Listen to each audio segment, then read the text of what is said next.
I'm going to show you how to build a ChatGPT-powered micro-SaaS that dominates a single zip code. Bear with me. Forget trying to build the next global AI startup. Someone else is already out there doing that. You don't have the kind of time in your day to do that. The real money for beginners is building something tiny, a small ChatGPT-powered web app using OpenAI's API, something that solves a problem for exactly one zip code. It's something like a snowplow routing bot for a small town in Maine. Most AI entrepreneurs are building for the wrong person. They're chasing millions of potential customers that they'll probably never convert. They're spending marketing money like water on acquiring someone 3 states away and burning out because scaling demands everything they have. But there's a counterintuitive move that almost nobody is making. And it's working at conversion rates that would make typical SaaS founders kind of open their eyes in shock or maybe even weep. You're about to learn how to deliberately shrink your accessible market to almost nothing and somehow end up with customers who actually are willing to pay you. This isn't about finding a niche. This isn't about finding your neighborhood. The Dark Horse Entrepreneur Podcast. What is up? What is up? What the hell is up, my Dark Horse friends and family? 3 months ago, a 28-year-old out there in Portland, Oregon, noticed something. Every single dental practice within a 6-block radius of his apartment was using some paper appointment book, not a digital system, not even a Google Calendar. They were actually using paper. He looked up the zip code 97214. And then he ran the numbers. 16 dental offices, all within walking distance of him, all struggling with the same problem. Patients calling to reschedule, getting a voicemail, rescheduling anyway, and showing up when they weren't actually booked. One office manager told him they lost $8,000 a month to no-shows. Yeah. So what did he do? He built an AI tool in 72 hours using OpenAI's API in Twilio for SMS. Not a whole marketplace, not a platform for all dentists everywhere. Instead of competing with Calendly or Acuity or Jane app at scale, he built a tool for those specific 16 offices that did one thing. When a patient called to reschedule, an AI voice agent answered the phone, confirmed the new time against the actual calendar, and then sent an SMS reminder 3 days later. The cost to build it? $147 in API calls and, of course, his time. And here's the thing. You don't need to be a developer to get started. Tools like Bubble, no-code app API integrations, and basic automation stacks mean you can assemble something like this without writing a single line of traditional code. The price he charged? $800 a month per office. Yeah, do the math. Every single office he approached said yes, all 16 of them. Within 4 weeks, he had $12,800 in MRR, monthly recurring revenue, from a single zip code with zero marketing spend. This is the hyperlocal micro-SaaS move, and it works because you're solving a problem that exists at a density that no software company out there with real overhead can really afford to chase, right? When Acuity Scheduling or Calendly have millions of customers, they optimize for the average of all those customers. When you optimize for the 97214 zip code, you optimize for their specific perfection. The mechanism is simple, but it's a little strange. Most SaaS companies think about unit economics backward. They assume 1,000 potential customers, 2% conversion rate means 20 customers acquired. But they spend $5,000 in marketing to achieve that 2%. What if they flipped it? What if you found 50 potential customers within walking distance and achieved a 90% conversion rate with zero marketing spend? Yeah, here's where most people get stuck. They think, quote unquote, local means less valuable. It means really the opposite, if you ask me. When you're the only person in zip code 97214 selling appointment setting AI to real estate agents, you don't have any competition. You have a monopoly, and monopolies, even tiny ones, have pricing power. Let's take a roofing supply angle.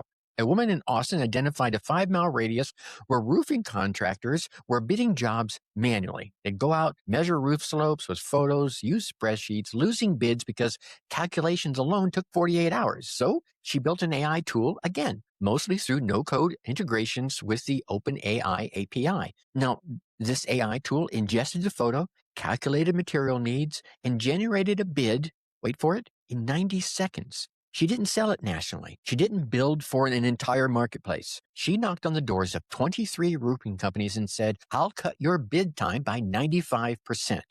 That's an extra $30,000 in annual revenue per company because you'll close more jobs faster. Think about that. If I told you as a roofer I could get you $30,000 more in annual revenue, what, you going to listen? Well, of course you are. 18 of them paid her $1,200 a month. Yeah, no sales funnel, no webinar, no content marketing. She solved a very specific problem at a specific density, and the unit economics were too obvious to ignore. This is what people in vertical SaaS call the bottoms up wedge. You enter through one tight geography, one profession, and you own it completely, 100% completely, before you ever think of expanding. And I think this is where most AI entrepreneurs miss the psychological layer. When you're selling to someone who's content with their current system, they have to be convinced to switch over to yours. But when you're walking into a local business and saying, I know exactly what you're doing because I've watched you do it, much of that resistance just collapses. You're not a stranger trying to convince them that they have a problem. You're pointing at something they already feel that they have a problem with every single day. The AI component is really secondary if you think about it. The real shift is geographic concentration of said pain. But here, let's be honest, here's where it really gets dangerous. Once you nail one zip code, you're probably going to want to scale it, expand to the next neighborhood, then build templates, maybe even hire some salespeople. And suddenly you've transformed your micro-SaaS into a real business with real overhead, and you've lost the edge that made it work in the first place. The closest you get to real scaling in the hyperlocal model is vertical expansion. So instead of selling to all the roofing contractors in Austin, you'll sell the exact same tool to all the plumbing contractors in Austin, right? Same 5-mile radius, but you've just shifted to a different niche. There's a different pain point, but the same customer density. So maybe you're not selling the exact same tool, but you're taking the same tool and applying it to a different pain point. This is the vertical SaaS playbook applied at the smallest scale possible. And let me be honest here, it's devastatingly effective. One founder out in Chicago built 4 separate micro SaaS products over the course of 18 months. Each one targeted a very specific single profession within a walkable geography. A scheduling tool for veterinary clinics, a compliance tracker for HVAC contractors, an inventory system for independent pharmacies, and an equipment maintenance log for small manufacturing shops. Completely different tools, completely different code bases, but the same zip code focus. Total annual revenue, $340,000 a year. Total team size, him and, one part-time contractor for some customer support. That's it. The economics get wild when you understand what's actually happening. You're not competing on features. You're competing on indispensability within a bounded geography. Your customer has 3 choices. 1, they keep doing it the old way, which they probably hate. 2, they buy an enterprise solution for $5,000 a month that they'll never fully use. There's so many WYSIWYGs and bells and whistles. They only need 2 of them. Or 3, pay you $800 a month for something built specifically for them. That's not even a choice. That's a given. Now, the part that no one talks about, the part that really creates the trap, is customer concentration risk. All 16 of your dental office customers live in one zip code. They talk to each other. Word is going to travel. One bad update, 1 month of downtime, one feature that breaks their workflow, and you lose not one customer. You lose the reputation of the entire territory. That's $12,800 a month in MRR that can evaporate in 72 hours if you lose that trust. The roofing contractor person unfortunately learned this the hard way. In month 7, she pushed an update that changed how the AI calculated material waste. It was objectively more accurate. It accounted for the local trim standards that the algorithm didn't know before. But it broke 3 large bids because the contractors weren't used to the new output format. 2 of them just stopped paying. And word spread. Within 2 weeks, she lost 5 customers. She was back down to 13. She spent 3 weeks rebuilding, but the lesson, it stuck. In a hyper-local market, you can't iterate fast. You iterate carefully. You run changes by the customers first. You move at the speed of trust, not the speed of code. Okay? This is the false floor that no one wants to warn you about. The thing that makes hyper-local micro-SaaS work is the same thing that makes it fragile.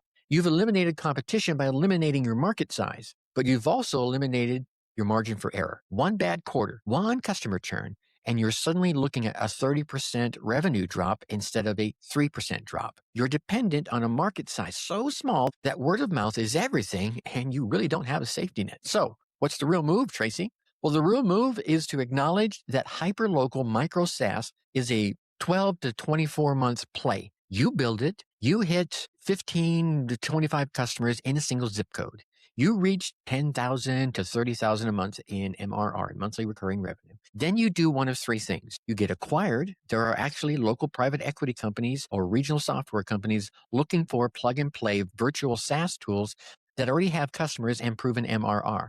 You could sell it to someone who can maintain it, or you could expand vertically to adjacent professions in the same geography, knowing that the economics only work if you stay local. What you don't do is hire a sales team and try to scale nationally. The moment you do that, you've destroyed the mechanic that made it work in the first place. You're back to competing on features, not on geographic indispensability. You're back to a 2% conversion rate and $5,000 customer acquisition costs. The counterintuitive truth is that the way to build profitable AI business is not to dream bigger. It's to zoom in, from a macro to a micro. It's to pick a zip code that you know, a business type that you understand, and a pain point that you've watched happening in the real world. And then you build something with no-code tools using OpenAI's API or whatever stack you're comfortable with, so specifically calibrated for that world that it becomes impossible for them to say no. That is why the next wave of AI businesses, I don't think they'll look like